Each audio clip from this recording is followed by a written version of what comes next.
నమస్తే welcome to ఏడియన్ news. Bharatiya Janata Party Annamayya జిల్లా అధ్యక్షులు సాయి లోకేష్ ఆధ్వర్యంలో పెద్దతిప్ప సముద్రం మండలంలో కోదండరామస్వామి ఆలయంలో మండల స్థాయి బీజేపీ నాయకుల సమావేశం జరిగింది.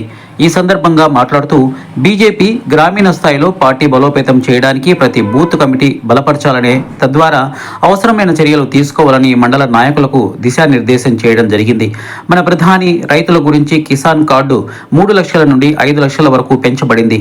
ఈ అవకాశాన్ని సద్వినియోగం చేసుకోవాలి. మహిళల కోసం లక్పతి దీదీ అనే కార్యక్రమం 50 లక్షల దాకా రుణాలు ఇచ్చేందుకు కేంద్ర ప్రభుత్వం ఒక్క స్కీమ్ ప్రవేశపెట్టింది.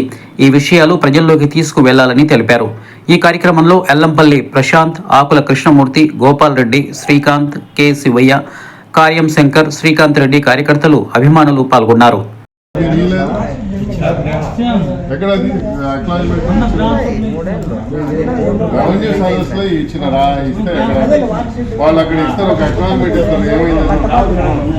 అది ఆ కాపీ ఇస్తే మాట్లాడతాను.